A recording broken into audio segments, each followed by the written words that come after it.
My name is Mike Bartley, and the topic we're going to be covering is requirements-driven verification methodology, and in brackets for standards compliance. I put that in brackets because you probably do need this to comply to a lot of standards.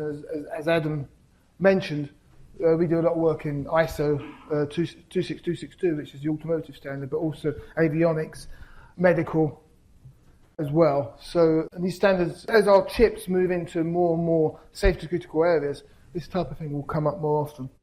So here's the agenda. Why requirements-driven methodology? And one is because of the standards, but I also have a belief that you can actually get some efficiency and improved quality through the requirements-driven verification process, not just driven by the standards. An introduction to safety. So safety is a very, very complex area, so we're not going to cover it completely, but just some of the ideas, some of the concepts you have to understand if you're trying to deliver something that's going to go into a safety critical environment. And then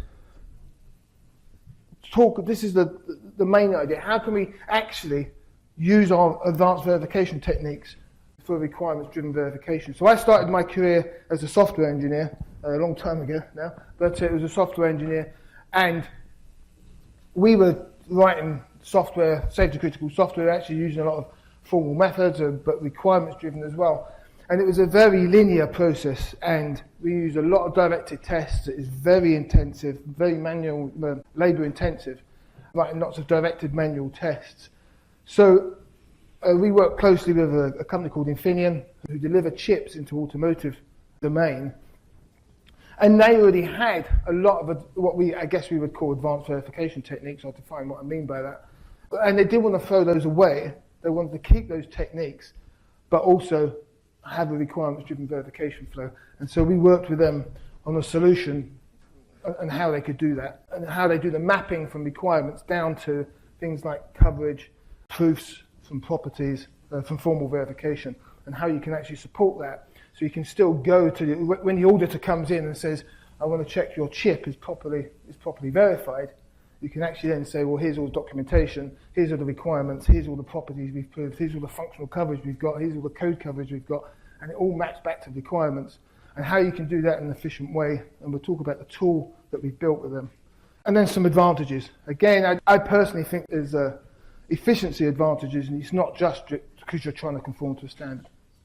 Okay, now this picture is going to be controversial, and so don't take these circles too literally. I'm just trying to talk about some of the approaches that we use.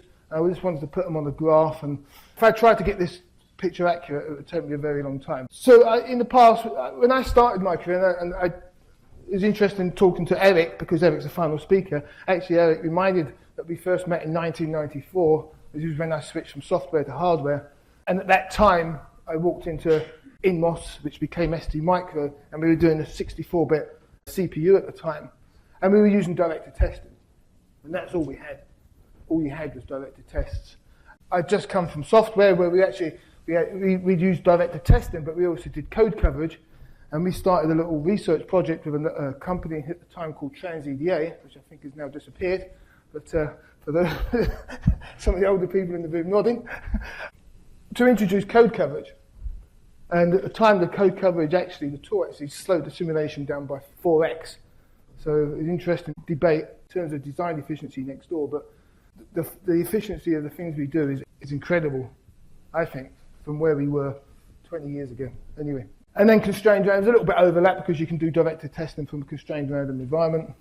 And that's really enabled the coverage-driven verification. So again, in my history lesson, we started using constrained random about 1995 when IBM came along with a tool called Genesis, which allowed us to do constrained random assembly program generation or instruction string generation for CPU verification. And then Veracity came along, and Specman and Synopsys came out with Vera. And so round about the end of the century, we really did start going on constrained random verification. Of course, you wanted to measure what you were doing, so you had coverage-driven verification, so you introduced the concept of functional coverage as well as code coverage. And what we tried to do is link all that back to features, so what we're actually testing, And this all then allowed us to start generating metrics. So as I say, don't look at those circles and their overlaps too closely. But that just gives you a sort of, I just wanted to give a sort of a potted history of how far we've come. And I think this is a good journey, actually. I think it demonstrates the amount of innovation and the amount of efficiency and efficiency improvements we've had since I've been working in the industry since 1994. I sometimes look back at now what software testers do, and I think there's far less innovation, far less innovation in software than we have here. And one of the key drivers, I think, for that is the cost of failure. Because the cost of failure for hardware is very, very high, not just in terms of mask cost, but in terms of lost market opportunity. So when we bid for, I run a company, when we start looking for work in software testing, we do work in software testing as well, you're always looking at the cost of failure for that company to work out how much they're going to be willing to put into their verification or their software testing approach. The other thing you absolutely look for as well is those companies that have to do software testing because of the standards. They've got no choice. They have to do it well. And then assertion-based verification. I like to recognise Harry Foster. I think Harry Foster's done a lot for our industry, so I always like to big up Harry when I get a chance. And formal. Okay, so we were doing formal back in 1994, and the tools really, the capacity was very low. But I think over the past 5 or 10 years, the capacity in formal has allowed us to do a lot more proofs. Or not just proofs, but bug hunting as well. You don't have to prove things, you can find a lot of bugs just by running properties. So, if we've got all that, why do we need requirements-driven verification? The metric-driven verification allows us to find targets and monitoring, but it's very, very good. I often see projects where the metrics have become the end rather than the means to the end. So they're chasing the metric, and you ask them why is that metric important? And the answer is because it's in the plan. So we have to avoid these metrics becoming the end rather than just a means to the end. Coverage-driven verification. Here, I don't think all coverage goals are created equal.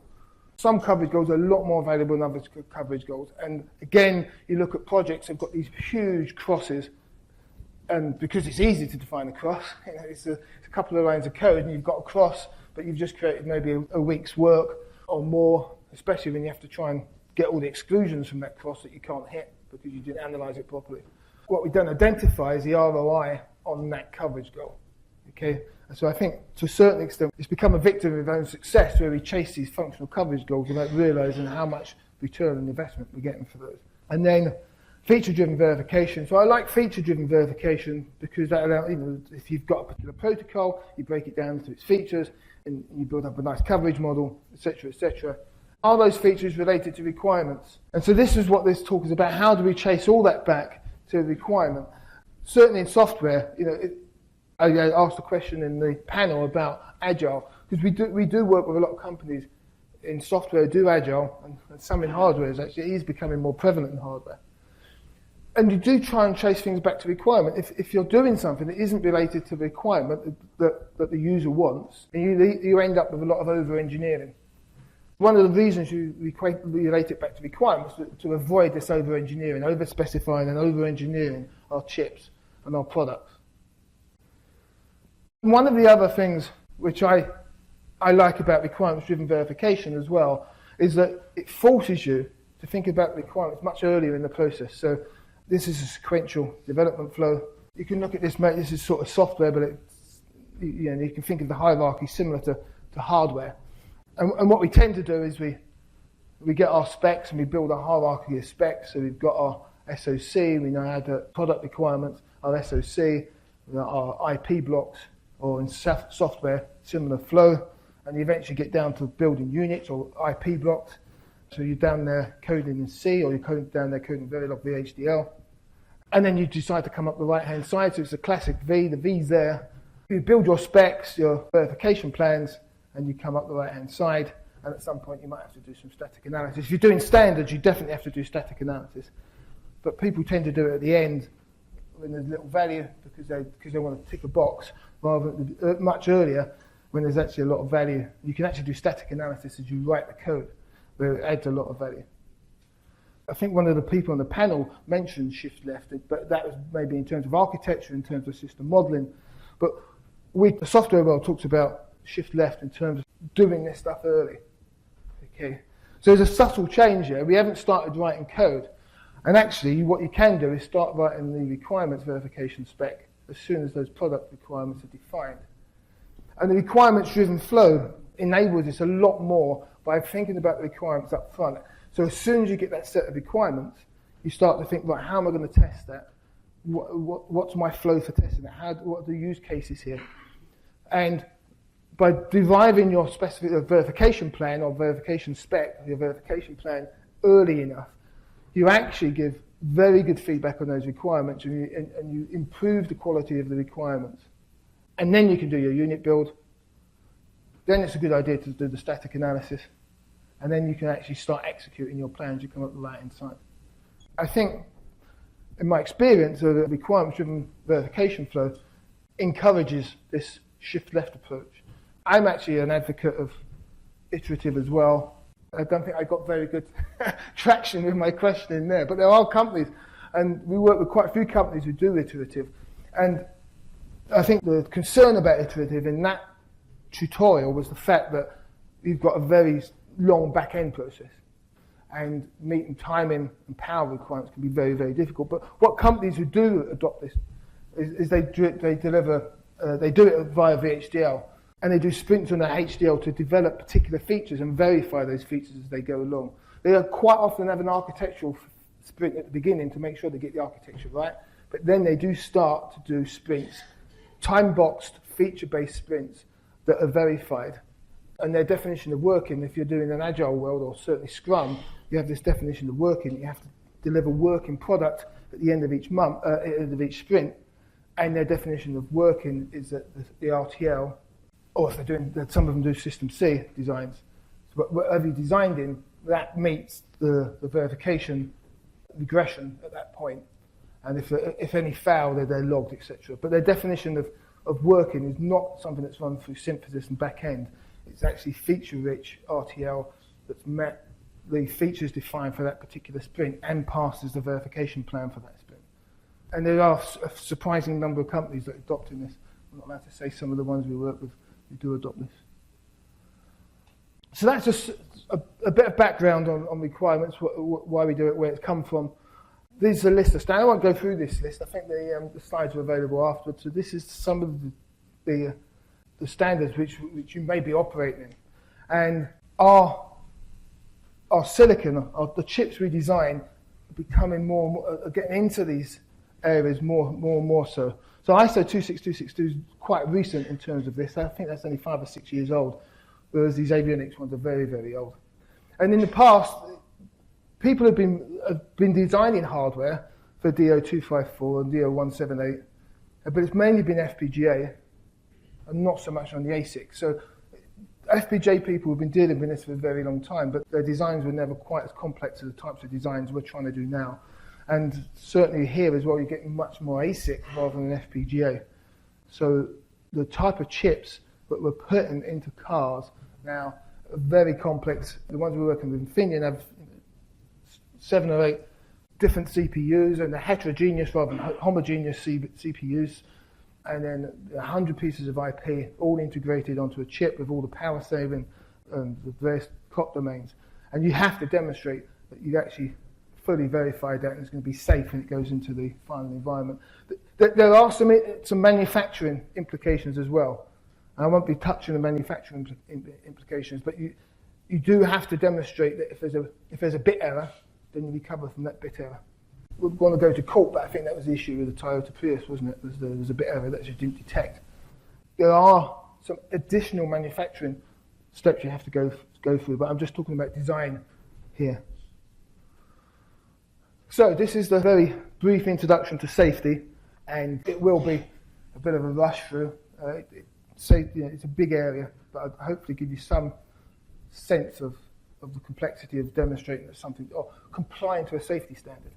So I won't say it's demonstrably safe, but you comply to the safety standard. So the safety standards all define the life cycle processes, and there's a number of processes, and for each process they define an objective and an output. Okay, so it's not necessarily tell you exactly what to do, but they describe the the objectives and the outputs that you must achieve from each process, and I'll tell you about the processes in a minute. And there's different integrity levels. So with automotive, the integrity levels go from A to D. The other ones sometimes go from 4 to 1, and different ordering systems. But basically, an integrity level of A means that the chance of somebody being hurt or you doing damage is very low, up to integrity level D, where the chances of you killing somebody if your chip breaks is quite high. So, and people die if your chip doesn't work.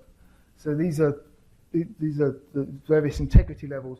And obviously, what happens is for the higher integrity levels, where you have got a chance of killing somebody, then the amount of verification that you have to do and link that back to requirements increases. And also, you have to have some level of independence as well. And levels of independence vary. So it could be an internal separate verification team that's done the verification, and that's some level of independence which they're happy with. At some integrity levels as well, they mandate it's an external company. So the key elements is a set of plans and standards.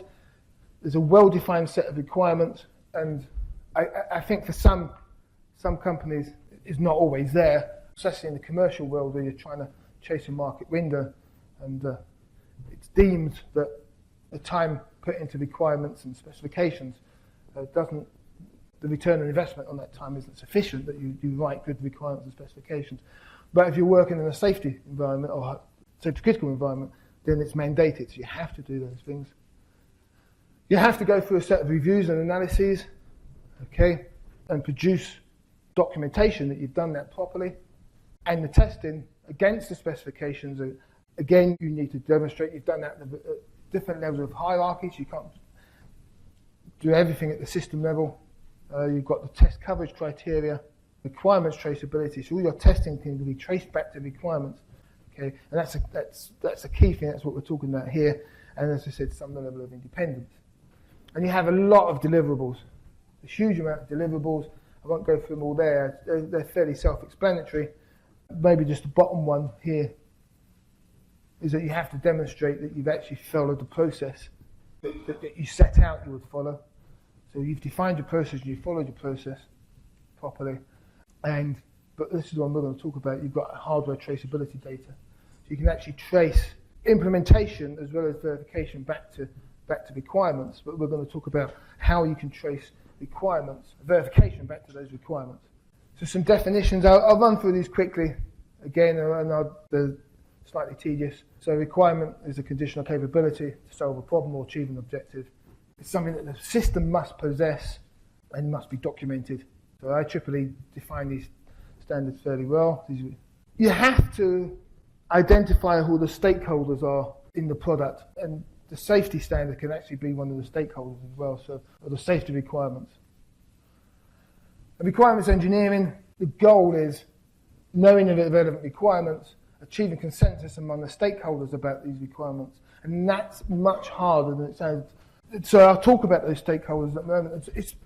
We've got a slide in it. So achieving consensus, okay, is very, very difficult. I mean, you get two engineers in the room, and achieving consensus is hard. But if you've got a big set of stakeholders with commercial interest in what you're building, then trying to get agreement on those requirements can be very difficult.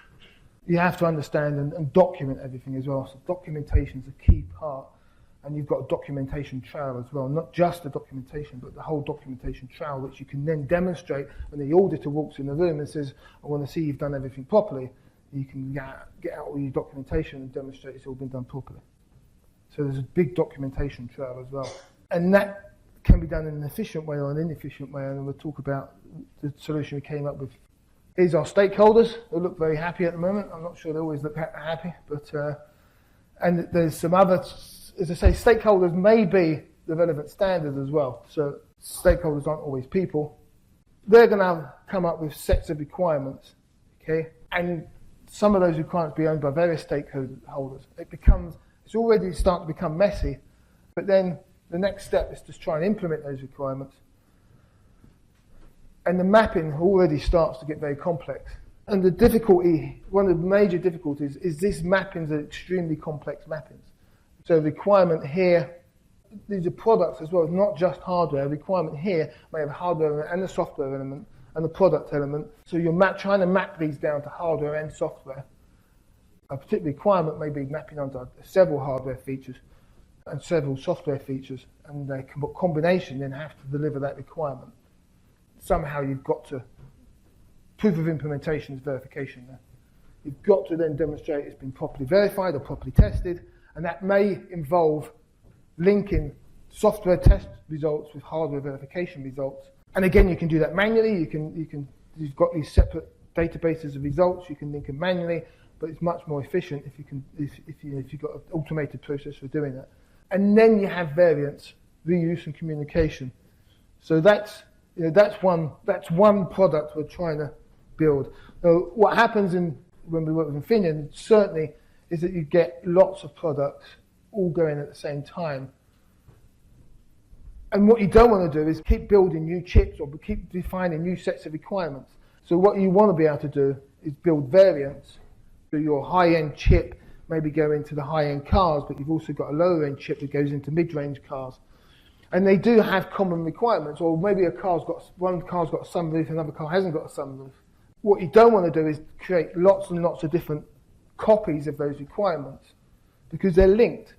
They've all got power steering, so they've all got that same requirement. If there's a change in that power steering requirement, you don't want to have to go into lots of different places to find the impact of that. That impact analysis of changing in requirements, you have to think about how that can be scattered around your various variants.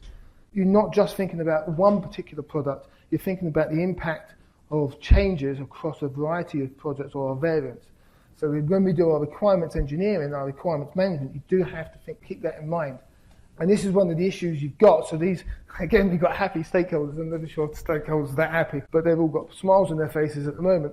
But one of the issues that Infineon sees, a commercial issue, is these are competitors.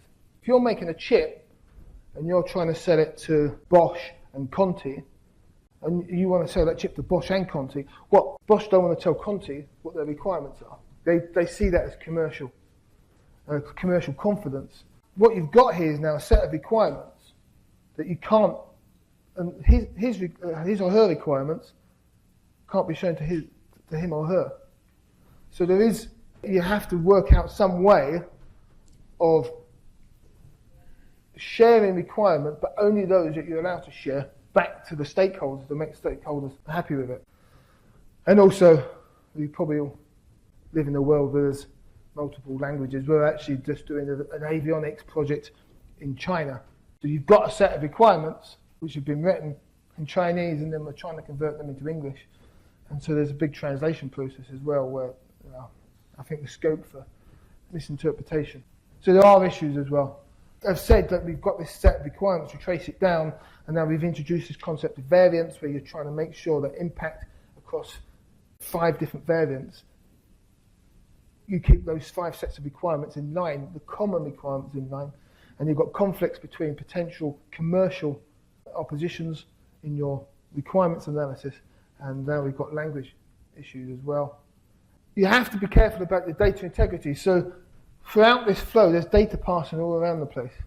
And what you see here is as you've got your requirements document, normally that's, well, for a lot of ASIC companies, it's probably written in Word.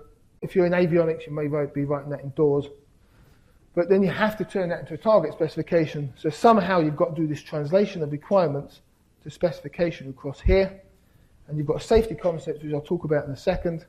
And then you've got this test plan. And if you map that back to your organization, they're quite often written in very, very different formats. And trying to link that to that to that can be very difficult. And then down here, you've got all the results of your verification. So you've got your logs, you've got your checkers, you've got your coverage, you've got your tests, you've got your properties maybe. And then again, that's in a different format. So our poor verification engineers trying to work out how they map all this back to the test plan. And it's usually a very manually intensive process. So we've been using UCIS, which is the Accelera standard. So I'll talk a little bit about UCIS as well, because we found that a very, very good standard. And again, thank you to Accelera for doing that for us. Just in case you're interested, we've been doing this all on a European project called Crystal.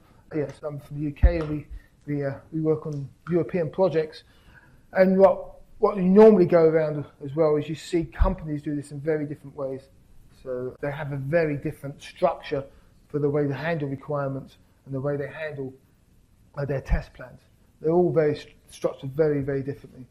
And I don't think we've seen any two companies yet have a common way of handling this. Okay, so now I'm going to get into one of the things you have to do from a safety point of view as well as a functional hazard analysis.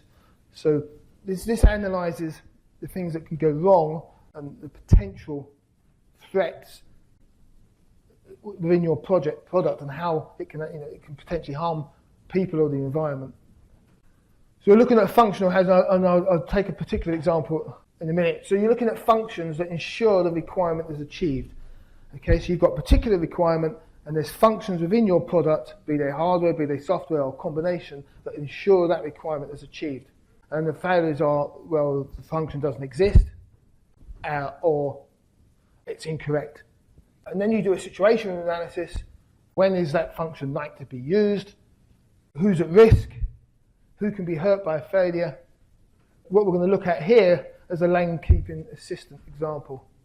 With vehicles, one of the products we're working on at the moment tries to help the driver to stay safe. But in the future, and I guess you know more better than us in the valley where Google cars are driving around, these cars are going to be autonomous, and they're going to be responsible for safety, or our products, our chips, and the software that runs them is going to be responsible for people's safety. So this is an example of a lane keeping assistant. So you're trying to stay in lane. Your car is now, your chip or your product is now responsible for keeping this car in lane. So what potential hazards could there be? We dumb this down a bit so you can get it done in time. So it doesn't stay in lane. So one of the issues with it doesn't stay in lane, okay? And it's caused by an unintended lane change. And you've got to identify, all these things have identifiers, by the way. That's the way you get your traceability, is by having identifiers for everything. You give it a severity. What's the rationale for that severity? An unintended change may be life-threatening to multiple parties. So there's a big consequence. A consequence of not staying in lane could be very severe. What's the exposure? The possibility of occurrence. Well, if there's a functional bug, then it's potentially, or that function is incorrect, it's a high possibility that could occur. And what control do you put in place if that hazard should occur? So maybe required to override a dangerous situation, and you've got a very short time scale to consider the appropriate other actions and whether the system would respond in time for that. You do the hazard analysis, you assign it A, C, or D. That means it's got the highest level of integrity because you can actually start killing people if it doesn't work. Okay, so that's a very dumbed down hazard analysis. If you work in avionics, you've probably been doing these for years. But I think from most people working in an ASIC world, this type of thing is very new. And certainly for if you're working in the automotive space, you're going to have to do this more and more. And then you develop your safety requirements. So as well as your sort of functional requirements, and I guess we're all used to functional requirements, and sometimes you've got non-functional requirements that it runs at a certain speed, and it takes up a certain amount of power, etc., etc. We're used to those requirements, and we understand those requirements. But you get these safety goals as well, which are called derived requirements. So these are derived from the hazard or situational analysis, and they're called safety requirements. The safe state here is the vehicle should remain in the lane in which they should be. They're staying in lane, basically. That's what safety means. And the functional goal here, the derived functional goal, is to avoid undemanded steering. So this is the way they're going to keep people safe, is by trying to stay in lane by avoid undemanded steering. And the functional requirement is that the system should detect excessive motor torque on the steering. So that's a very, very short potted run for how you might do some sort of safety analysis, hazard analysis, and derive safety requirements for your chip if it's going into this type of thing. That's just for a lane keeping example. So hopefully that was useful. It's the type of things that if you're working in a safety environment, you have to do all the time. There's a separate side now on requirements. So one of the things you have to demonstrate as well is that you've got a certain quality gateway. Now requirements are expensive. You've got to look at return on investment on that as well. So what's the ROI on that? But the your requirements will have to go through some sort of quality gateway in order to be comply to the standards. And they're the usual things. Unambiguous, testable. That's an interesting one, because not a lot of people writing requirements always think about how they're going to be tested. Are they testable? Are they verifiable?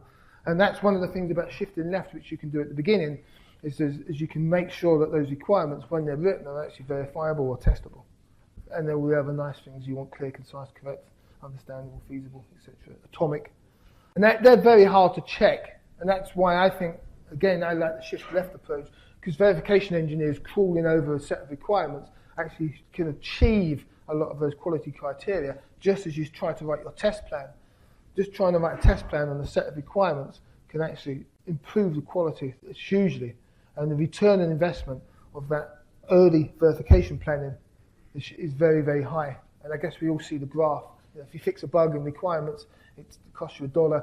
If you try and fix it in design, it costs you $10. You try and fix it in coding, it costs you $100. If you try and fix it in verification, it costs you $1,000. If you try and fix it, if you try and fix it in silicon, it's huge. But so that shift, concept of shifting left, is to try and get all the bugs fixed with just the cost of $1 rather than $1,000 in verification. How do we check for quality? There's various ways of checking for quality. A lot of people use boilerplates, so you've got a standard template, manual inspection, and model rule checker as well. So model-based rule checking can be. And I'm interested. We held a conference a couple of weeks ago in the UK, and MathWorks were a speaker there. And I looking around the booths downstairs in the exhibition area, MathWorks. I've got a booth downstairs as well. I think MathWorks now, a lot more people are doing model-based design, and they can put those models in Simulink, and then you can actually co-simulate with some of our simulators. So I think model-based design is coming to hardware. It's been in software for a while. It's starting to come to hardware as well now. I don't work for MathWorks, but I think it's just a nice concept that you can do that. We've been asked, trying to get executable specifications for years, and think maybe we're starting to get there now, where you've got executable specifications rather than just a piece of paper that you have to read for post shift left. And then these are all the things you have to consider. So I'll put those up, but for the sake of time, I won't talk about them too much. So that's all the sort of requirements-driven stuff, and the importance of requirements, and the issues about doing a good set of requirements. We're now going to see how this all fits into our verification and test flow. So requirements, maybe loads of tools. That's doors, integrity, rectify. Mentor got a tool as well. Word is probably the most popular, and Excel is quite a popular one as well. So requirements are usually stored in various formats, and then because over the past 20 years we've developed all these fantastic verification techniques, our verification data is stored in lots of different places and lots of different formats as well. So we've got requirements in lots of different formats, verification doing lots of different things, and somehow we have to map it all together. Where is the data that demonstrates my requirement is properly verified? Did it pass? And there's the metadata as well. Metadata, as an example, would be configuration control. Is that data generated for the right version of my chip? And that's important information to be stored. In automotive, you have to store the proof of your verification data for 15 years. So if there's a car crash, you're still liable for the 15 years. They can still come and say, we've just found, we think there might be a bug on your chip, there's been a car crash. The car switched lane unexpectedly. Can we have a look at your verification, just to make sure you verified that particular requirement properly? Just 15 years. Okay, I think if I ever went back to some of my verification projects 15 years ago, I might be slightly embarrassed, but yeah, so just as a warning, if you want to get into this market. And then you've got this variant stuff as well. So what you won't be able to do is share verification data as well. So if you've got the same piece of IP going to different chips, it'd be nice to share the verification results of that IP, rather than keep rerunning everything every time you've got to do a new chip, just because you're stuck with sunroof film this time. And we want to be able to support all our nice advanced verification features. 20 years of innovation, we don't want to have to throw it away and go back to directed testing, because there's a nice easy mapping between requirements and the directed test. How do we do all that? And there you can just see the refinement. Normally what you would do is you take a requirement, you do refine it down to sub-requirements. And what we do is then you refine it down to a measurable verification goal. And then you do get metrics to demonstrate that verification goal has been met. And you get quite a complex bidirectional mapping that is actually many-to-many as well. So I think that one didn't show the complexity enough, really, because it looks as though it's one-to-many, where in reality it's many-to-many. Because what you may do is that a particular metric may sign off two goals. So it's a many-to-many mapping. And then what you want to be able to do is automatically capture the data to know that your metric is being signed off, or you've completed that metric, and therefore you've completed the particular goal. So you want to collect this data automatically and not have to do loads of manual intervention to demonstrate your requirements been met. And the metrics can be hardware verification, silicon validation as well. So when you get your silicon back, you've got to take it in the lab, and you've got to do various tests on it in the lab that demonstrate that it's safe as well. And for example, fault injection. If I stick a single bit error in the memory, does it recover? If I stick a double bit error in the memory, does it detect that, and does it fail gracefully? That type of thing. So you have to be back in the lab. There's various probes and silicon and measuring equipment, and of course you've got software as well, because none of our products are just hardware anymore. They've all got loads and loads of software on there as well. I'll come back to that later. And you want to do hierarchical verification as well. So you want to be able to include blocks, subsystems, SoCs, systems including software and post-silicon as well. All the good things we're used to doing, you've now got to find some way of mapping that back to requirements.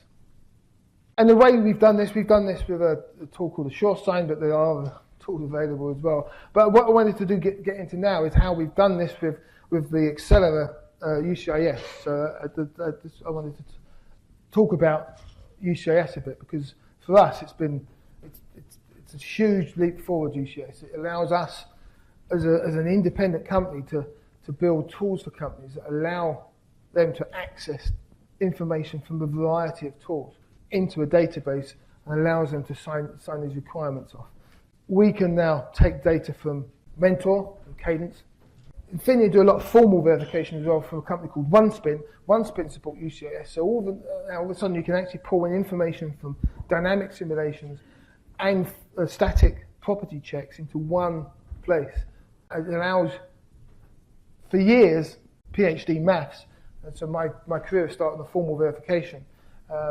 And it was always very difficult to persuade people to do formal verification. One of the biggest issues was, well, what simulation do I throw away? What simulation do I stop? You could never find a good way of combining formal and simulation. But UCIS has allowed us to pull information from formal and simulation into one place for Infineon.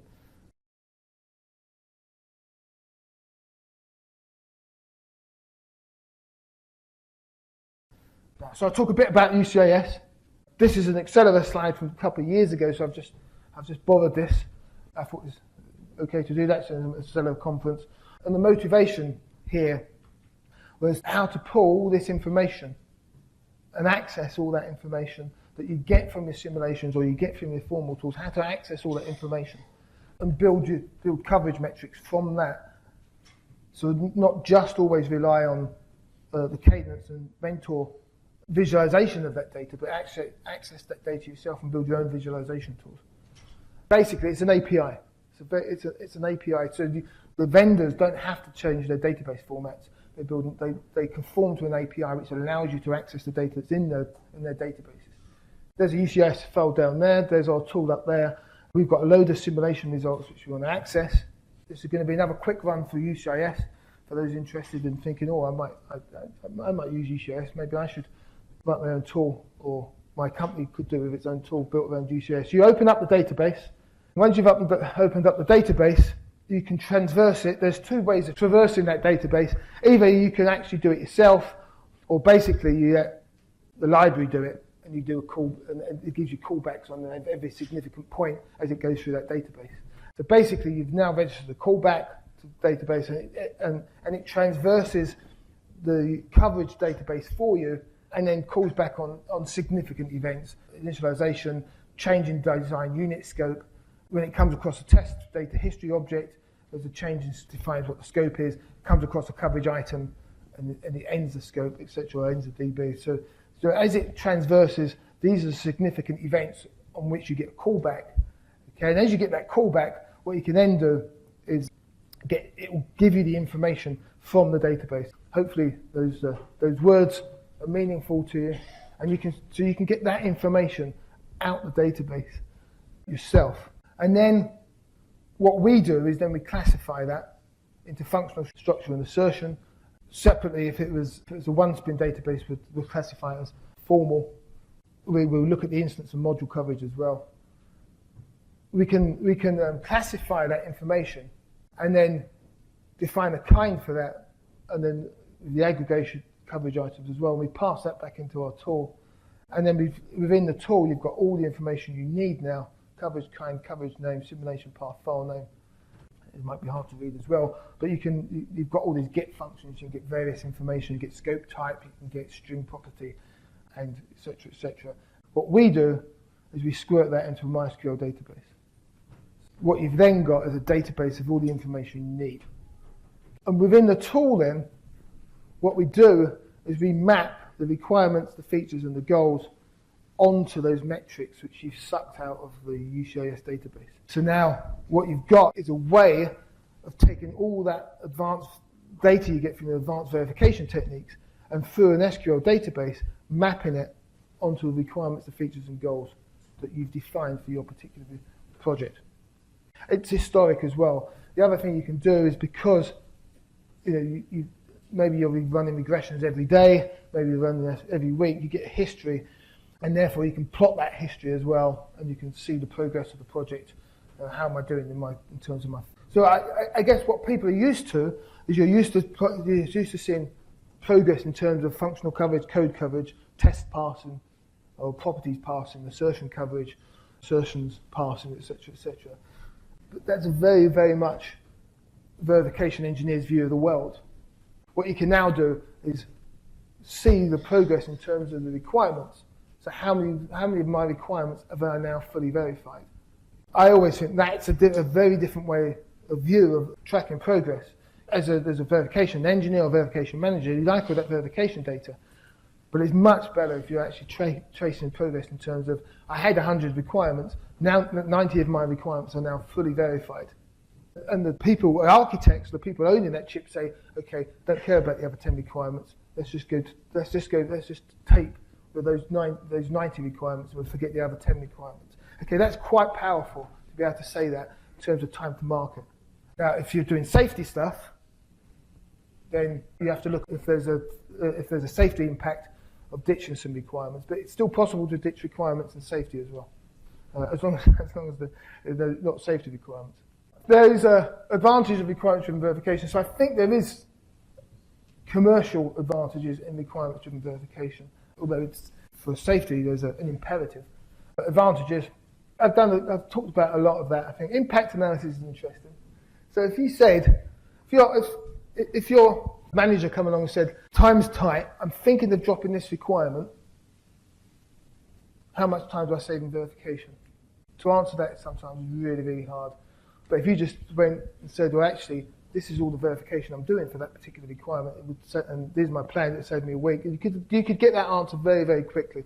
That's very important, that's very useful. Variant management can become more and more important as well, certainly for the chips that we work on when they go into the variety of products. So I've talked about the various standards. The other advantages are, this is always an interesting one. Normally, if you walk into a verification team, there'll be some tests that they're running which they don't know what those tests do. Guarantees. You guarantee it. You say, what does that test do? That was written by Bob 10 years ago. I don't delete it. I can't remember what it does. And most companies have some of those tests tucked away somewhere where no one can quite remember what they do, but they just don't want to quite delete them because they may find a bug one day. So you get a lot of those. And requirement-driven verification captures those. It just says, you've got a load of tests that don't relate to requirement. Why are they there? And also, as you go forward, you should only be developing verification tests, coverage, which relates to the requirement. So you can eliminate the obsolete tests. I can't remember what it does, but it's important, especially when you come back 15 years later. Risk-based testing. Risk-based testing means that you can look at the riskiest requirements and verify those first, or if it's a safety requirement, these requires a high level of integrity, you can prioritize the verification on that, or look at the amount of verification you're doing on the most risky safety features. Impact and conflict analysis, I think I talked about that. Filtering requirements based on customer needs and releases. So if you've got those customers, those very, very sensitive customers, who customer X doesn't want customer Y to know what its requirements are, then you can actually then filter them out because you know what requirements relate to what customer, and also your verification also relates to those requirements. And I talked about Crystal as well. You can look at that. That's where we did a lot of the work under the European project.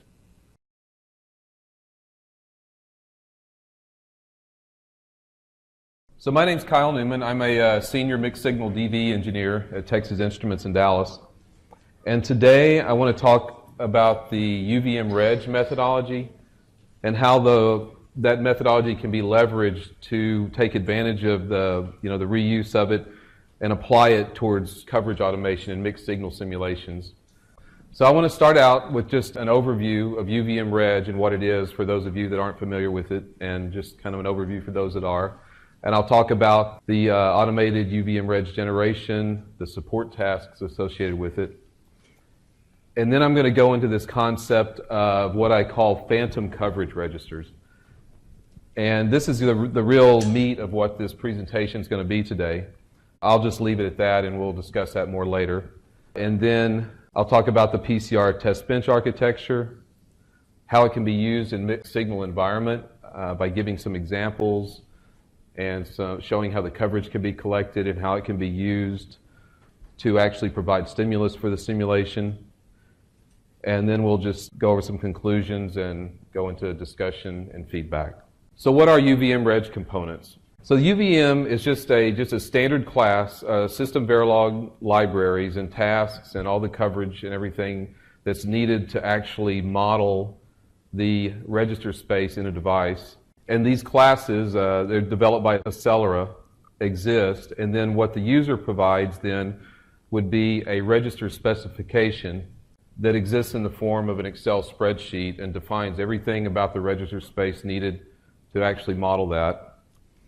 And this register specification, along with the class libraries, can then be run through some automatic tools that automate the generation of the system Verilog code that will produce a UVM system Verilog register model that models the entire register space in the device. But what I want to do is take these same methodologies that are involved in doing this, that create the DUT registers, to another level. And what I've highlighted in yellow here is what I'm calling the PCR UVM register classes, or the phantom coverage register classes. And the key thing to take away from this at this point is that I call these phantom registers, and they don't exist as hardware registers in the device, but take advantage of the backdoor functions in the UVM Reg methodology to be able to model them as coverage and stimulus generation and leverage that in mixed signal simulations. And of course, all this system Verilog code is then used by the test bench, and the UVM standard sequences that are generated automatically as well to perform the simulation. So let's talk a little bit about the actual process involved in the UVM Reg generation. So as I mentioned on the previous slide, the input into the UVM Reg is just an Excel spreadsheet, or I guess it could be any other spreadsheet. We use Excel. In this particular example, I'm just showing a little snippet of a file here. This is only 3 registers. And the first entry there is just intended to show you that this is how you would actually go and define an actual hardware register in your design. You have a name, address, size, the different field widths and the access type. It's pretty standard information. And then the second entries may be a little difficult to see here, but these two registers, the PCR FSM and the PCR BG assert, are registers that I've defined in this spreadsheet that actually aren't hardware registers in the device. These are the ones that I'm going to use to create the PCR registers with. The third one is highlighted in yellow there because that's the one I'm going to focus on in the examples that I'm going to show in this simulation. So you start off with the spreadsheet, and then from there you can run those through set of Perl scripts is what we do, and these Perl scripts are readily available online that will process that information and create what is an IP exact file format. This is a standard file format. It contains all the information needed by the UVM reg so that the vendor's tools can automatically extract the information from the Excel and then generate the UVM reg classes as well as the DUT and PCR register model. What are some of the things that are contained in these classes? Well, every class, each register is defined as an individual class. Each field is modeled within each of those classes, meaning that it has all the field definitions from the spreadsheet are there. Read, write, read only, whatever type of register access there is. There's 25 different predefined registers. And the functional coverage group is created for each register as well. And that functional coverage includes the PCR registers as well. Then those classes are then combined to create a register model for the entire DUT that will mirror the registers in the DUT and will also model the PCR registers. And then finally, of course, all the APIs, the read, the write methods are included within these classes to access the registers for simulation. So what are some of these support tasks that are provided? There are several tasks. I just want to, there's more than these, for a complete list. You can research that. The read and the write tasks are the ones that actually perform accesses to the DUT, usually through a BFM. This could be I2C interface or whatever type of register access you have. The set and get methods, which are zero-time accesses, which allow you to manipulate data within the register model itself. But for this presentation, I really want to focus on the peek and the poke methods. The peek and poke are very powerful methods for using with this methodology. They're zero time, so they don't interfere with any other threads or anything running in your simulation. They're backdoor accesses, which means you can actually access internal nodes within the DUT or within the test bench. These can be electrical, these can be digital nodes. But they do require that an HDL path be provided to these for the register due to the fact that these are not actually accessing a hardware register. And the peek and the poke are the only tasks needed for the phantom coverage register methodology that I'm discussing. So let's talk a little bit about what are phantom coverage registers a little bit more. I've said this several times here. I'll try and clear it up a little bit. So first of all, phantom coverage registers are the key things to take away from this is that they are design verification only. That is, they're not actual hardware registers.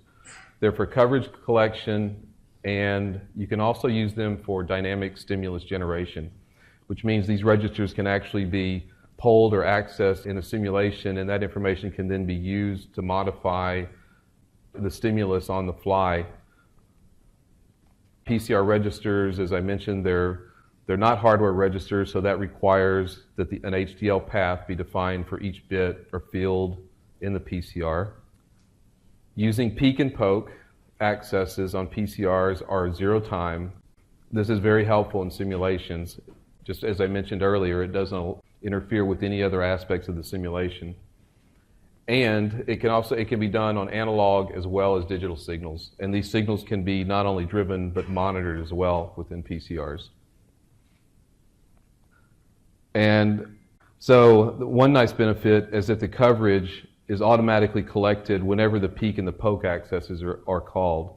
So the coverage code is automatically generated, and then the coverage data is automatically collected whenever the peek and poke method accesses are done on the PCRs.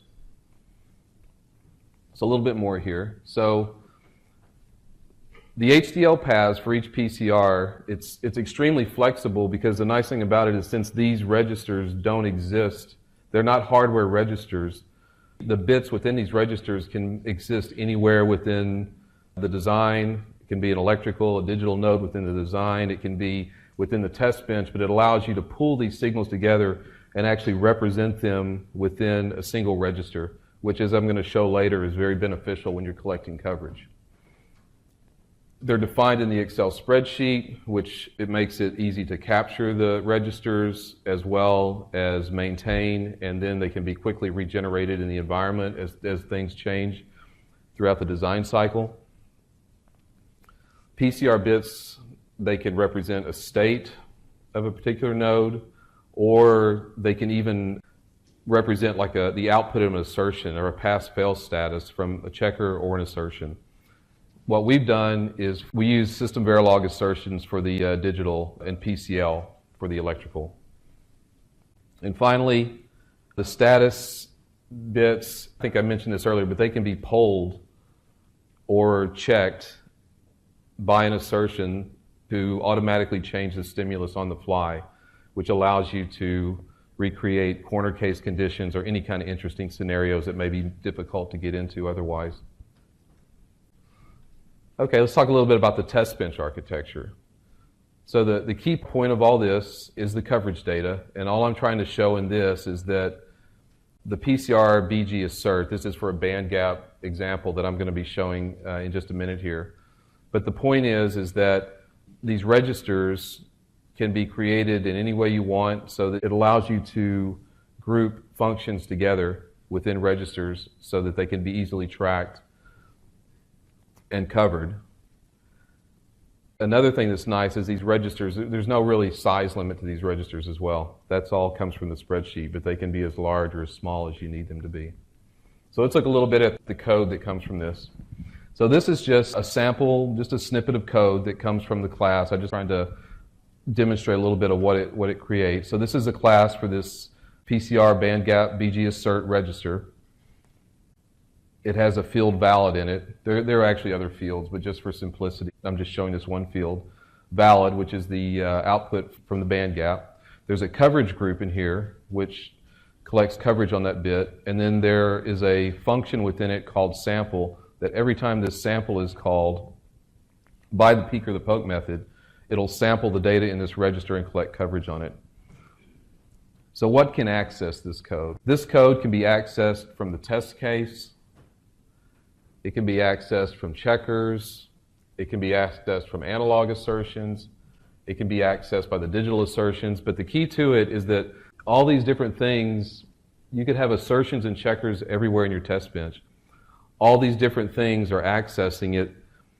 They may be generating messages to your log file, but this allows you to consolidate all the outputs from these different checkers into one common location that can then be tracked for coverage.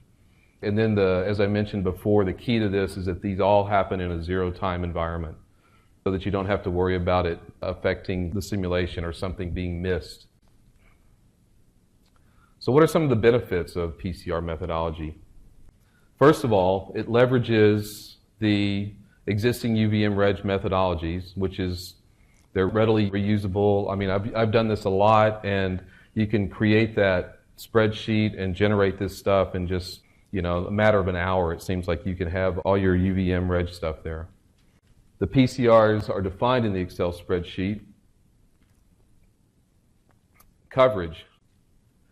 This offers what I'm calling the early coverage metrics available. And what I mean by that, just to clarify, is even during the design stage, a lot of times as the DV process goes on, you're writing assertions, you're writing functional coverage, and so the coverage tends to it changes with what you've written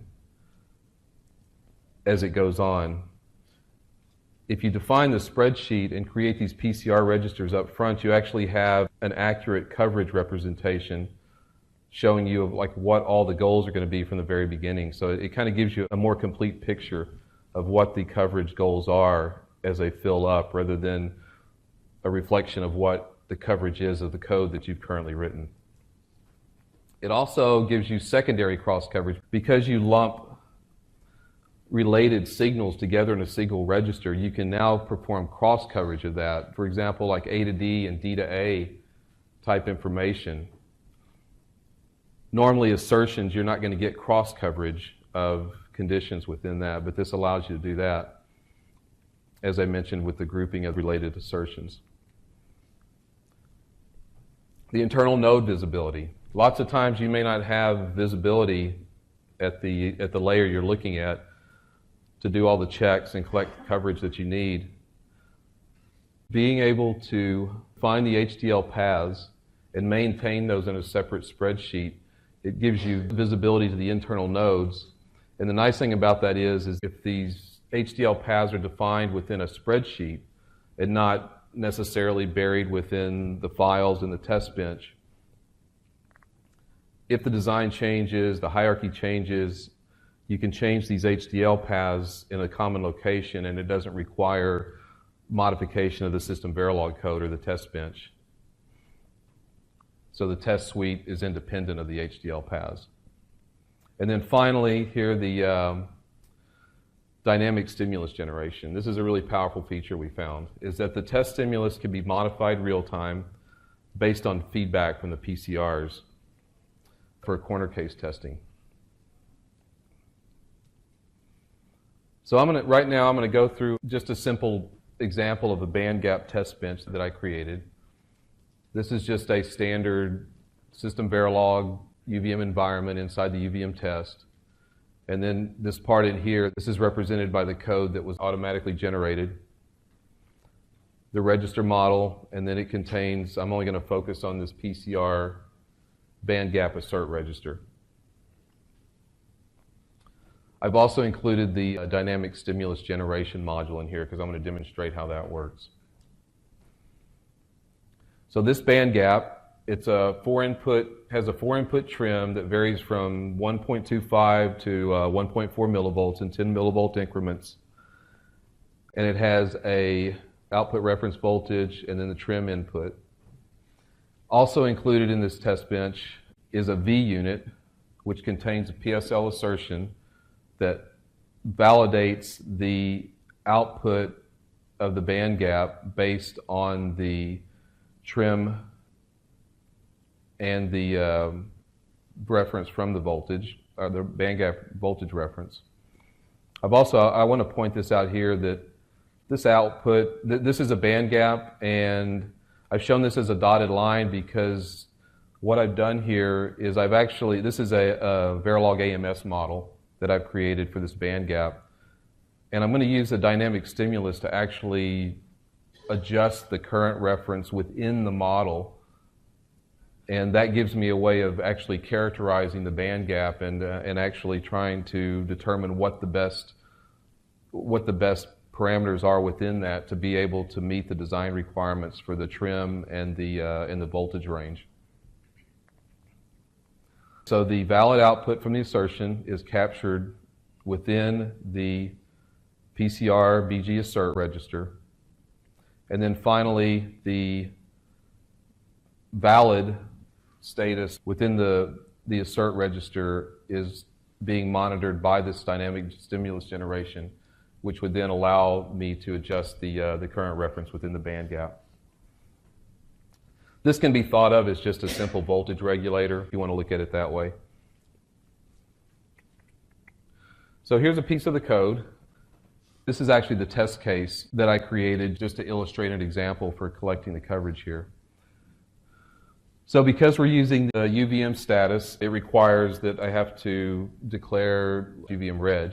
It requires that I have to declare the UVM status and data up here so that I can actually use the peek and poke methods. It requires the HDL path be declared for the PCR and data. This is what's key to the PCR registers. In this statement here, I have the HDL path just defined as down TB top into my DUT. And then within my DUT, then I have a BG trim and a BG valid field. These are not registers. These are just purely nodes that exist within the device. And then at this point down here, all I'm doing is looping through and poking a trim value into the PCR register. By poking a value into that register, it's actually driving that value onto the signal names defined within the HDL path. So it's like I'm writing to the register, but it's really just applying the signal directly to the trim. This is done a little differently than, it's not like a force. I know everybody's done that. It's more like it's like a deposit, if anybody's used system verilog deposit command. It puts the value on there and it'll remain there until something else comes along and drives it. So it's a very useful feature because you don't have to worry, because it's not as brutal as force, and you don't have to worry about affecting your simulations in that way. And then after that, I do a peek on the register, which goes and samples the status of the entire register again. So now it's going to contain the value of the trim and the valid. And then I just sample those values at that point, which forces it to collect the coverage.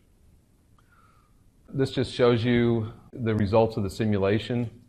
You can see I stepped through the 16 different states of the trim. I see the voltage reference increase from the band gap. I see the sample value here. And then this is the assertion that's firing at this point. It starts here, and then you notice at this point here, I get some errors, and that's because as I said, this band gap is just a AMS model, and I've intentionally built in some errors into it just to illustrate a point here. So at that point, the BG valid output switches. The BG valid is just a wire within the V unit. So notice that it failed for 9, 10, 14, and 15.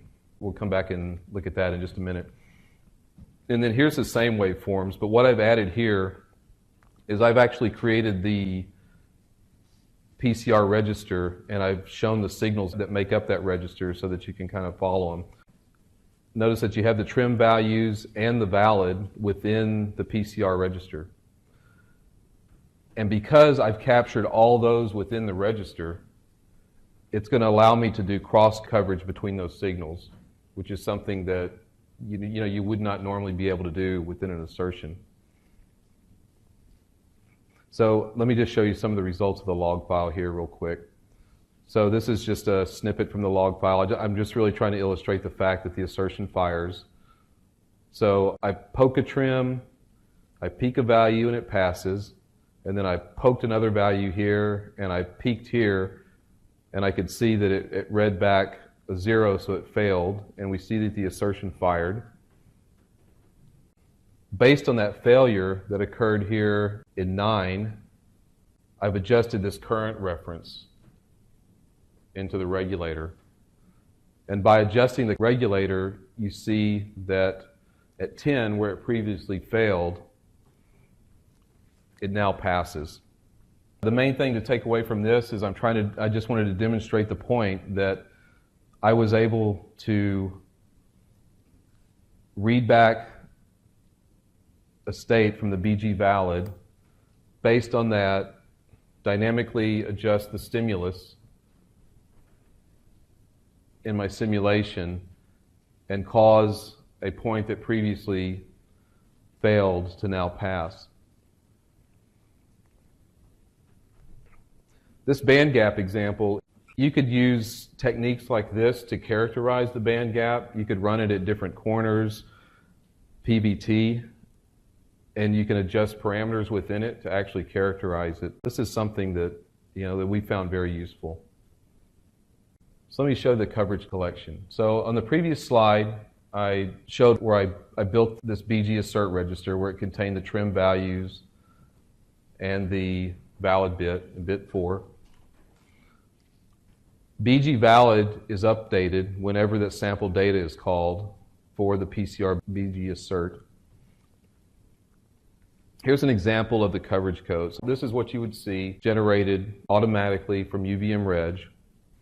Since I have this information within this register, and this cover group is just associated with this register, if I add this one statement in there where I do a cross coverage between those, I can now actually cross the failures against the conditions on the trim when the failure occurred.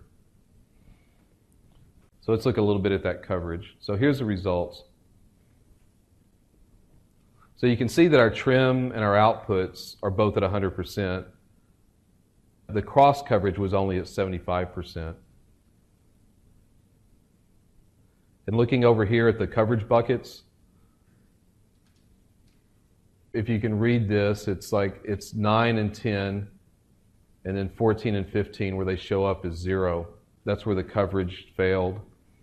And the key thing to take away from this is that it's not only showing that we didn't get coverage for those bits, but since those bits represent a pass or a fail, 0% coverage is going to represent a failure.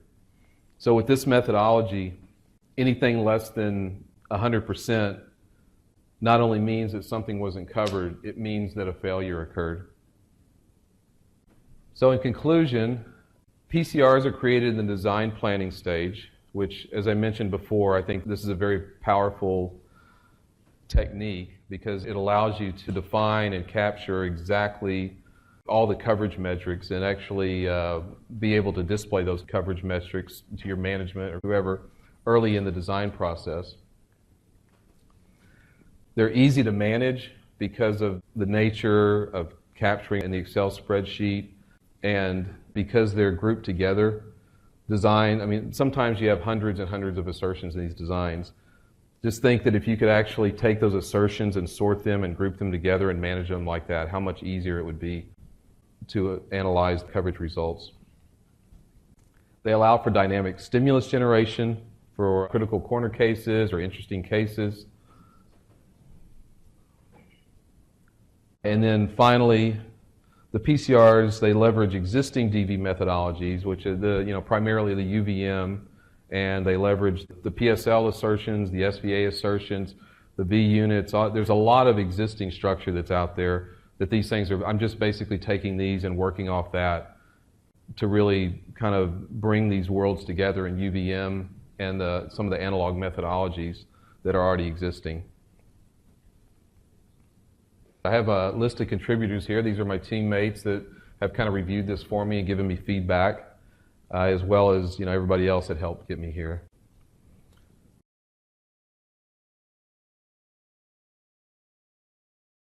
I'm going to talk a little bit today about work we're doing in 1801 on the next version of UPF. This is UPF version 3.0, which is coming out hopefully in 2015.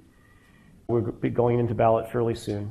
And I want to cover some of the things that we're doing to focus more on higher levels of abstraction in the design process for designing low-power circuits. And that includes the methodology for design of power intent for circuits, the way in which you model power states for systems, and what you can do with power states for high-level analysis of power consumption. There's a little bit of background here for those who aren't familiar with UPF. UPF is a standard developed under the IEEE. It's P1801 is the project number, and there's a fair number of companies involved in this. It's been under development for, 8 years or so now. The original version of UPF was built as an Accelera standard back in 2006, 2007, and then it was transferred to the IEEE. And UPF 2.0 came out in 2009. We worked for a while to develop UPF 2.1, which came out in 2013. And as part of that, we included some features from CPF, which were donated into the IEEE for inclusion in UPF. And since then, we've been working on UPF 3.0, which is scheduled to come out in 2015. We actually took a small hiatus and did an amendment in the middle just to fix some errors and typos and things like that. So primarily, we're working towards UPF 3.0 coming out at the end of this year. These are the things I want to talk to you about today. Successive refinement is a methodology aspect of UPF, something that was initially developed in 2.0 but is being expanded and elaborated in 3.0. I want to also talk about power state definition and refinement, which is part of successive refinement, but it gets into more the question of how do you model the power states of your system in a way that makes sense, both to reflect the behavior of the system correctly and also to manage the design and verification effectively using abstraction. And then finally, I'll talk a little bit about component level power modeling, which builds on power states to provide power analysis capabilities for components of a system for system level power analysis. Again, a little bit of background. Here's the traditional UPF 1.0 design flow, where you start out with RTL plus UPF. The UPF defines the power management architecture for the RTL. It effectively is an overlay on top of the RTL. And then you can use UPF plus the RTL to verify that the design is going to work correctly when you exercise the power management capabilities. When you turn off this power domain or turn on that one, you want to make sure that the power domains interact correctly and the functionality is still preserved.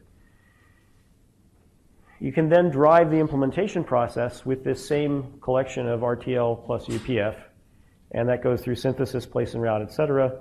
And along the way, you can verify that the intermediate results from the implementation process still behave the way the RTL originally did when augmented with UPF. That's the basic idea. Now, it turns out that there are some problems with this flow, at least if you start thinking about it from a high-level design point of view. The main issue is that in UPF 1.0, in order to do any kind of verification at all, you had to have the complete power intent specification, which included all of the implementation of the power distribution network to deliver power to each of the power domains. Because you had to know whether power was getting there or not, whether it was switched on or switched off, in order to know how the power domain would behave. So that's not so bad if you're coming at this from an implementation point of view, but since we don't usually worry too much about that implementation of the supply networks until kind of late in the flow, it was difficult to do verification early in the flow, which is when we want to do it if we can, because you can get more leverage in the whole flow the earlier you can find errors. And so we were finding actually that many people weren't starting power-aware verification until they were almost done. I can't tell you how many users I've talked to who did power-aware verification in the last 2 weeks of the project before tape-out. That's not the right time to do it. And in fact, in many cases, that ended up in not doing it at all, really, or doing a very incomplete job at it. So not only that, if you defer all of this stuff to the end, you've got to debug everything. You've got to debug the implementation, the power management architecture, the use of the IP blocks that you're using in the system. It's all lumped together. And that makes debugging difficult in this 2 weeks at the end of the project cycle when you're trying to get your power-aware verification done. So in UPF 2.0, we tried to make some changes that would improve this. Let me just start this way. If you look at a 1.0 power intent specification, it has all of these different kinds of information mixed together. Now, most of this is about the power distribution network implementation.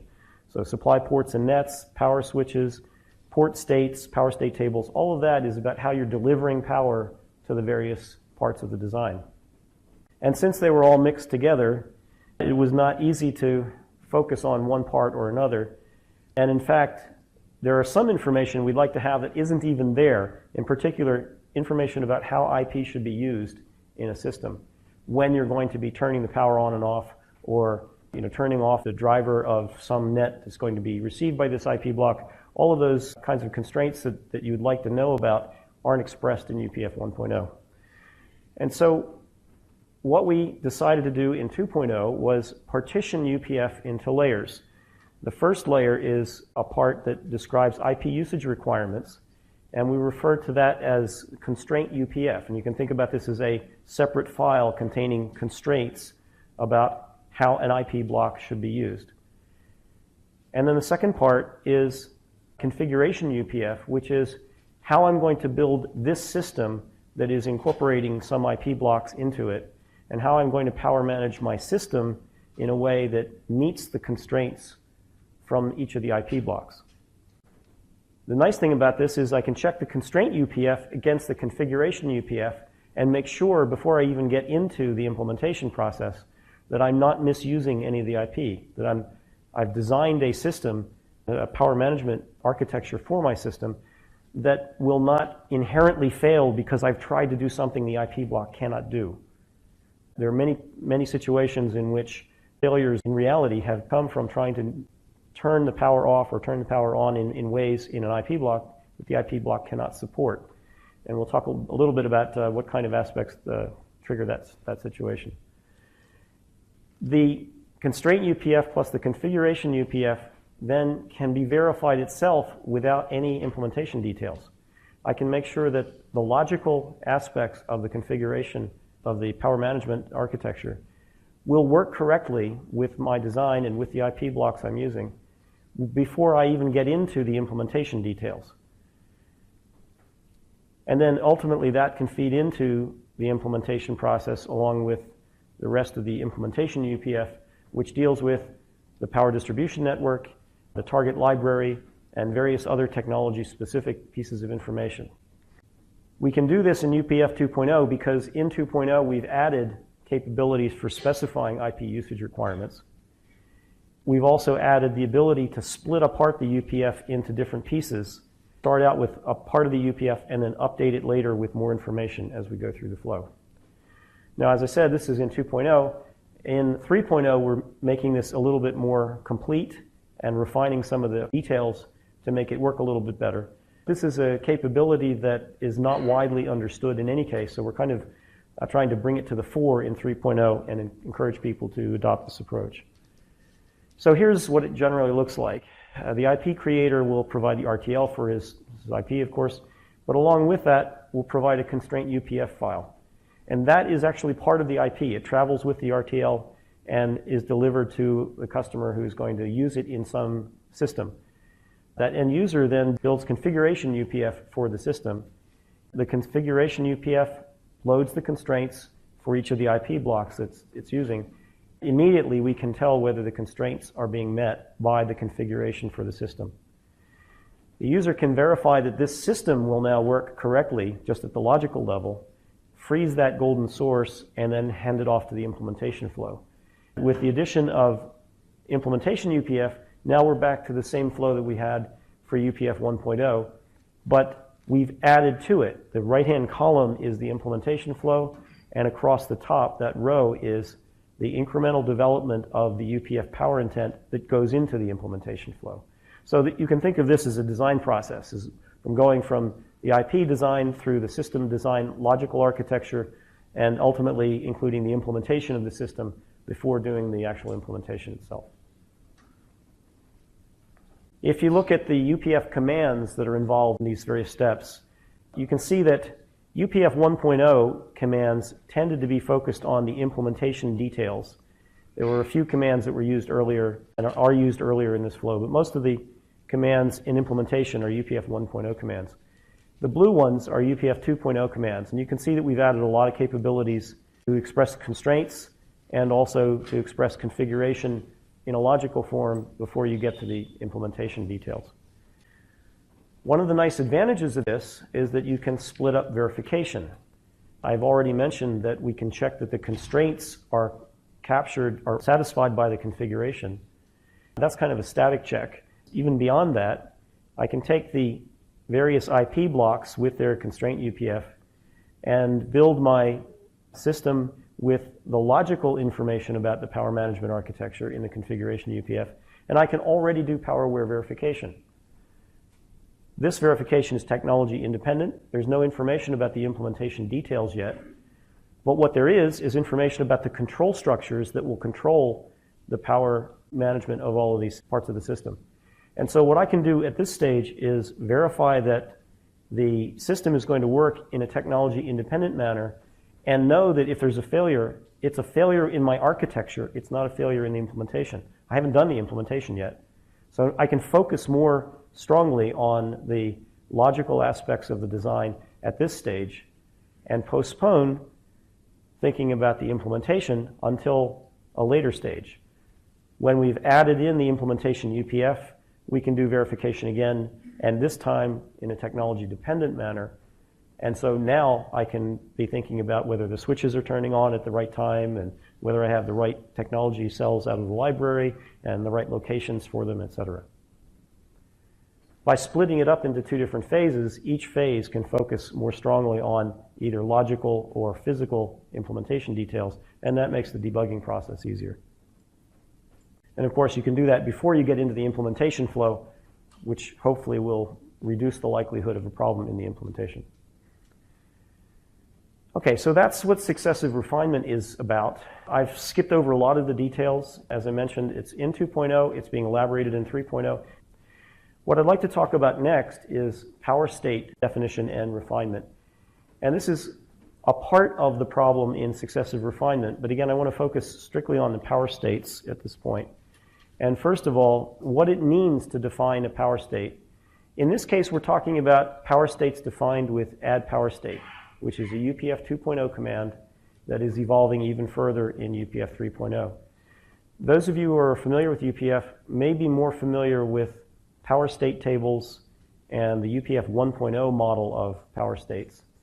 Add power state is a more abstract command that allows you to model the power states of a system at higher levels of abstraction. And that's what we're talking about here. So, first of all, what is a power state? Well, ultimately, a power state is a named set of states of some object. And let me explain what I mean. So here we have three power state names, S1, S2, S3. Each one of these has a defining expression, which is to say an expression that says, when this expression is true, I'm in this state. So S1 has this expression here, S2 has this expression, etc. Now, these refer to objects A, B. What do those mean? Well, those are what I would call characteristic elements of the thing that we're defining power states for. If I'm defining power states for a power domain, those things might be the supply sets that are providing power to that power domain. If I'm defining a power state for a supply set, it might be the functions that are provided as part of that supply set, power, ground, N well, P well, etc. If I'm defining power states for a whole system, it might be these elements might be the subsystems of that system, each of which have some particular power states themselves.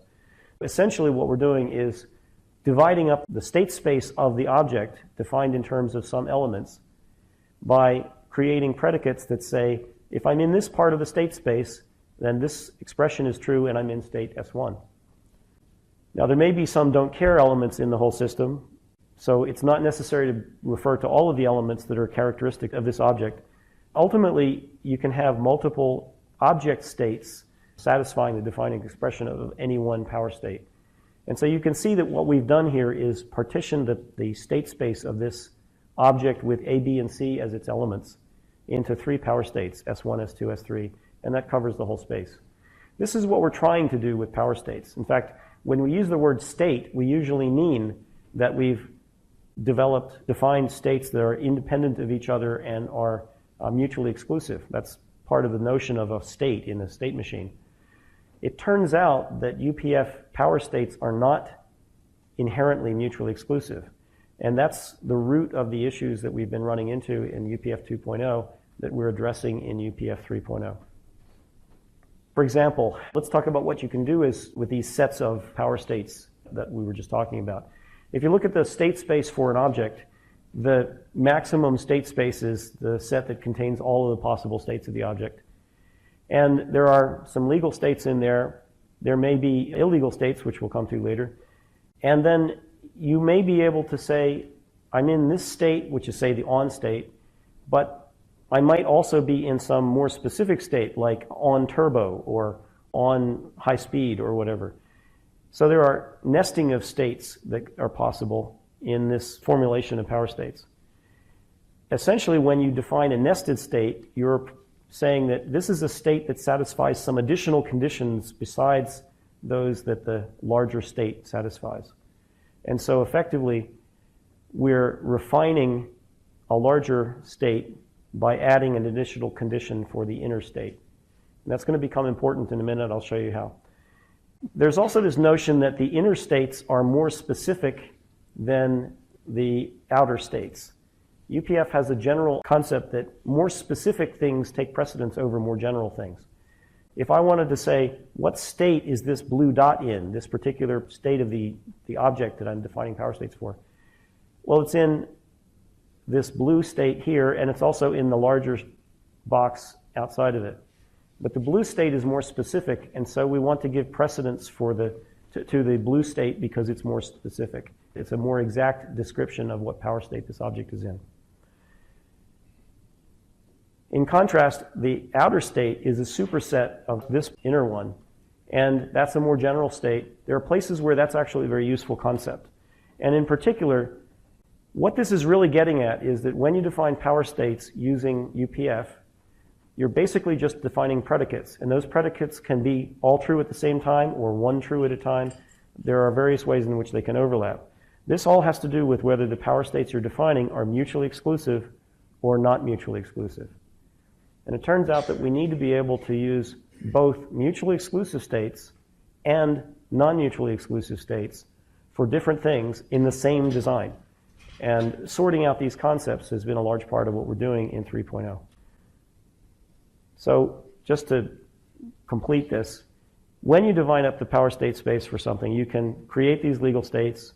You can define explicitly illegal states in UPF and say, these states in the gray boxes are illegal. If I'm in those states, it's an error. We've also added in 2.1 the ability to say all the states that aren't defined so far are illegal. So I've finished off defining all the legal states. The definition is complete. Anything else is illegal. You can define these subset states by taking this defining expression of an existing state and adding another condition to it. I'll show you in a minute that that's very similar to what we do with power state tables. You can also define what we call indefinite superstates, which are not so restricted. This is in fact what UPF 2.0 generally allows you to do.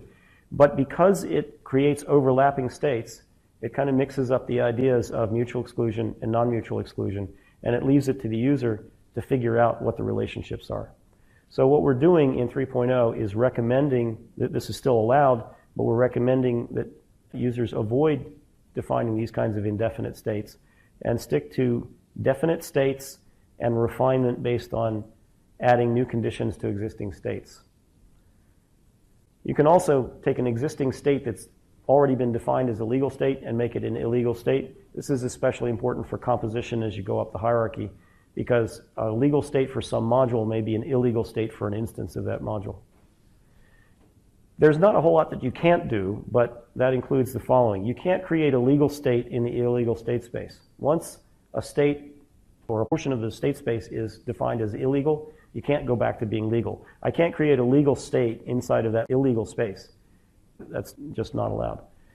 If you define a superstate that's an and of two or more existing states that are supposed to be mutually exclusive, then that's going to result in an error anytime you get into that state, because for certain classes of states, you want them to be mutually exclusive. When we're thinking about state machines and thinking about states in their normal sense, we want them to be mutually exclusive.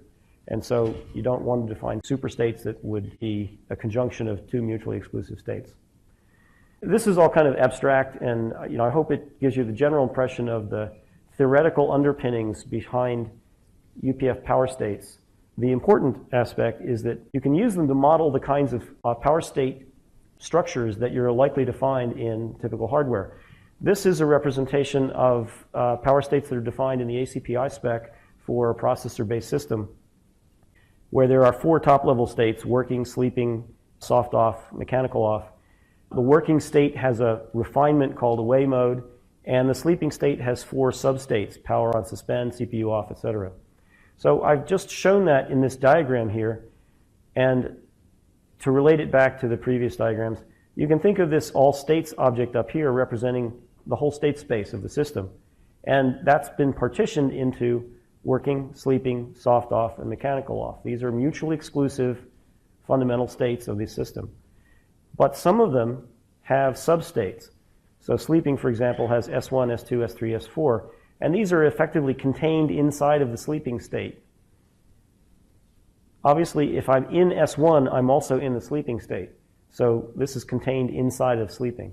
So here's a situation where I want to be able to model the case that this state overlaps with its parent state because it's a refined state of the parent.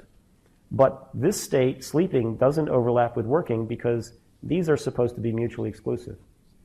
This is what I meant earlier when I said we need to be able to model both mutual exclusive states and non-mutually exclusive states, but we need to be able to keep them well organized and separated and make sure that they work correctly for modeling what we're trying to model in an effective way. So what we've come up with essentially is that same level states in any kind of a state partitioning and partitioning of the states of an object must be mutually exclusive. And at the same time, superstates contain or overlap substates. So these are, by definition, non-mutually exclusive. What's essentially happening is we're using non-mutual exclusion to model an abstraction refinement hierarchy. The higher level states in the hierarchy are more abstract or more general. The more refined or more specific states are the ones that are lower down in the hierarchy. And it turns out that this hierarchical representation of the partitioning and abstraction of states is very effective in modeling and in reasoning about power states in a number of applications, one of which I'm going to talk about later when we get to modeling power consumption. In particular, there is a rule that goes along with this that says, in order to determine what state I'm in, essentially we look for the most refined state of a number of states that are active at a given time, because we're looking for the most specific state that characterizes the power state of the object. Anyway, with these principles in mind, we can model this hierarchical partitioning and hierarchical abstraction refinement representation of the power states of the system. This is an illustration of how this will look in UPF. Again, we have a diagram with undefined representing the complete possible state space. Up and down are the fundamental states, which are further partitioned and refined into active, idle, and clock gated. Active is further partitioned into P0, P1, P2. These are performance states. And there's a state down here representing the case where they're mutually exclusive states that are nonetheless both true at the same time. We do have to check for non-overlap of states that should be mutually exclusive in a dynamic way, because we can't always tell statically whether they're going to be following that rule or not. But in any case, this is the syntax that would likely be used to represent that. If you're familiar with UPF 2.0, you know that this is the add power state command. The logic expression is what gives the defining expression for each power state. And this syntax here allows us, this is new, it allows us to say that these hierarchical relationships exist by just creating names that represent them. Up.active says this is a state name that is a refinement of the up state. It's called active, as you can see in this diagram. This is new, this syntax with the dotted names. It turns out you can actually do this in UPF 2.0 today. I won't get into it, but there's a way to express it just within the logic expression. But we're going to build it into UPF 3.0 a little bit more thoroughly. One other thing to notice is the dash model. You can't do that in UPF 2.0, but we're adding the ability to add power state to higher level aggregations of objects beyond what you can do today. That's all I'm going to talk about with regard to power state definition and refinement. I do want to talk a little bit about power state composition, because one of the things that has been an issue in the past with power state tables and continues to be an issue with add power state is how do the power states of an object, of the various objects in a system, add up? How do they compose to represent the power states of the whole system? UPF never defined how power state tables themselves should be composed, and as a result, various vendors adopted different approaches for composing power state tables. And that sort of worked and usually didn't run into problems, but it wasn't even defined in the spec, so that was a limitation. For add power state, what we're doing in 3.0 is defining exactly how the composition process works. And that's part of extending add power state to deal with larger aggregations of objects up through the module level. So let me just run through a couple of slides here. In UPF 2.0, we have down here at the bottom, there's package UPF with type supply net type. And it models a supply value as a state and a voltage, just a pair of values. Those supply state values are the values that are propagated through supply ports. So they represent basically electrical states and voltages that are coming in through a supply port from outside. If it's coming into a supply port, then it can also drive onto a supply net. And from a supply net, it can become the value of a supply function, which is one of the functions of a supply set. Here's all the implementation-oriented supply net modeling that's going on in UPF. And this is all part of UPF 1.0 here and into 2.0 as we get into supply functions. But these compose further up. Supply functions make up a supply set, And you can define in 2.0, you can define power states using add power state. The green represents add power state. Power states are defined in terms of the values of the supply functions of the supply set. And I can go further and say, I've got power domain power states, which represent the operational modes of that power state, and they're defined in terms of the supply set power states. Now, that's where it stops in UPF 2.0. What we're doing in 3.0 is taking it further up, making it clear that you can define power states on a composite domain in terms of its subdomain power states, that you can define power states of a module in terms of the objects inside the module, which might be composite domains, power domains, etc. And then, obviously, the power states of a module must get inherited to become power states of an instance of that module, except you may want to override the instance power states and make some of them illegal. So we're trying to make this whole system of composition work much more cleanly. And the point is that as you are designing your power intent for your system, you need to understand what's the impact of saying, here's the power state of this object, or here's the power state of that object. You need to understand that they all compose together to create the legal power states of the entire system ultimately. And this is being well defined in 3.0. Here's a picture of it. So these are the principles. I'll just go over this quickly.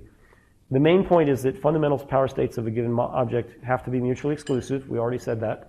And that for two different objects, the power states of those two different objects are by default independent. Unless you say something different, they're independent, which means that if you take the two together, the combinations of those two would be the cross product of those power states of those objects, or more specifically, the cross product of the legal states of the two objects. But as you go up through the compositional hierarchy, and I won't go into all the details here, but as you compose things, you can now define power states on a composite object and say, here are the legal power states for this composite object, and all the rest are illegal. Or this particular combination that's allowed lower down is illegal. And so you can compose upwards and trim by making power states illegal. And ultimately, at the top level, for modules and instances, you can do the same. Let me just go on to, and as I mentioned, you can make a legal power state illegal for a given instance at the top level. So let me show you as an example of this. Here is a diagram representing some module M0. Its implementation involves these other modules, M1, M2, M3, and each one of these has had power states defined on it. I'm not showing what they're defined in terms of, but just assume that there's multiple power states. The names of the power states are on the left-hand side. The values they're defined in terms of are across the top. And if it's grayed out, that means it's in an illegal state. So what happens when I define the power states of this module are, first of all, any instances of these modules inherit the power states of the module type. In doing so, it's possible to make some power state that was legal for the module illegal for an instance. Why? Because you may not be using all the functionality of that module in this context.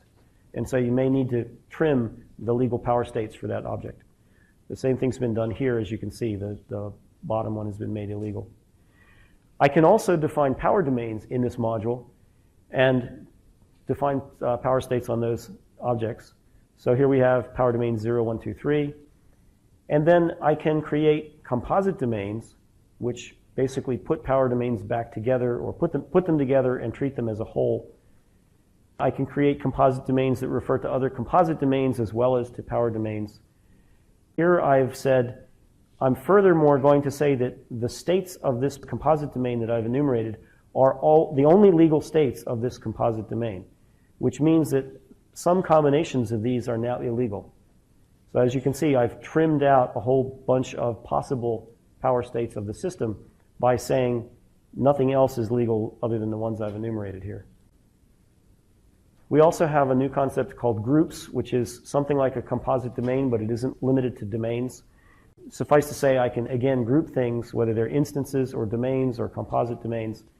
Here's one that is a group of a composite domain, a power domain, and another group. And then ultimately at the top level, I can define the power states of the module in terms of all the power states of the objects within the system. In any case, this is the compositional rule that's being built into UPF 3.0, and it's complete, It gives a precise statement of how the power states you define at various levels of aggregation will compose to represent all of the power states that are legal for the entire system. And the interesting thing about this is this in turn imposes a requirement on any implementation of this system to provide power to reach all the legal possible states. Because if you can't reach some legal state, then your power distribution network is in some way limited. And by making this requirement that all the legal states need to be reachable, it gives you control in designing the logical power management architecture over how the implementation works, or what the requirements are for the implementation of power distribution. I want to talk about one other aspect of UPF 3.0, and this is also related to power states. There is an activity called the System Level Power Subgroup in P1801 that for the past 18 months has been focused on development of methods for estimating the power consumption for a system. And the way we're doing that is by focusing on characterizing or providing syntax to allow the user to invoke functions that characterize the power consumption for an object in a given power state. So obviously this is tightly coupled with the power state extensions we're talking about. Here's the context. We're talking about any kind of embedded system, portable electronics, etc., which contain lots and lots and lots of different complicated pieces, whether they're processors or sensors or whatever. And they're used for many different scenarios, since most of these are all SOCs and they have multiple functions, etc. And in fact, there's a large amount of software involved in these things as well. And so the software requires different hardware components, different hardware resources at different times. The challenge here is to be able to estimate how much power this kind of a system is going to require in these various usage scenarios, and use those estimates as part of the design process to help optimize the design. So what we're really talking about here is support for virtual prototyping, where you're building a virtual model of a system, analyzing it with regard to power consumption for typical usage scenarios, and then using that information to optimize the architecture, optimize the implementation process, perhaps optimize the software as well, because there's software power control involved in all of this. That's the goal. And ultimately, there will be tools that provide this kind of display. I should mention that I think all of these slides are from Alan Gibbons at Synopsys, so this might look like a Synopsys tool, I'm not really sure. But in any case, the goal here is to be able to get displays of the energy used over time, in this case, the dynamic power and the leakage power or static leakage, and then the total power over time for a given scenario. This allows us to look at average power. It allows us to look at peak power for typical applications. And we're doing that by taking the state machine modeled with UPF power states and annotating these states with power functions that allow us to ask how much power is being consumed right now in this scenario. With that information, we can then generate this kind of a profile.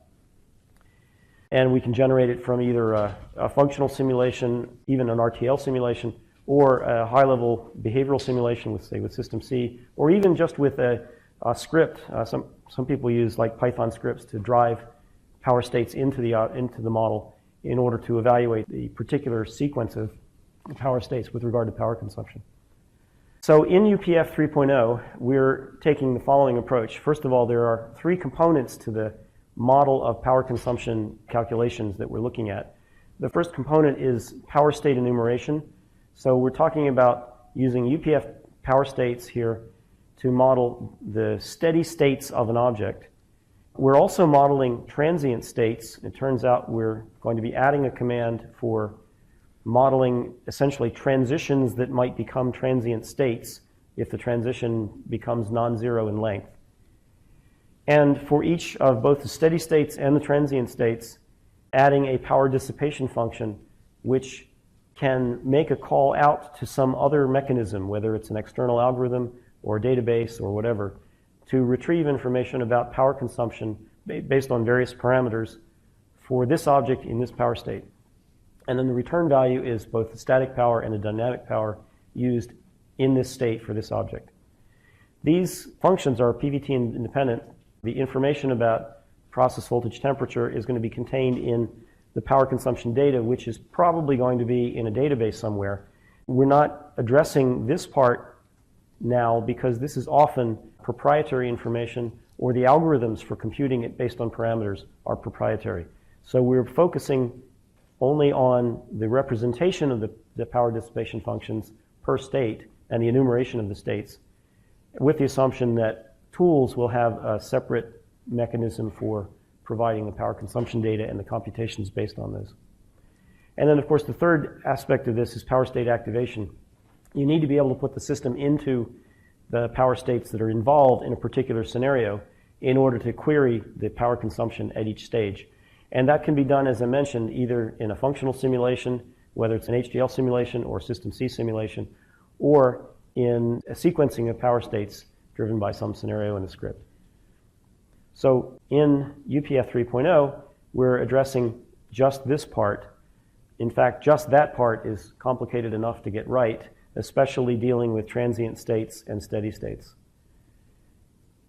Here's a simple example of how we're addressing this. Again, this is an add power state command in UPF.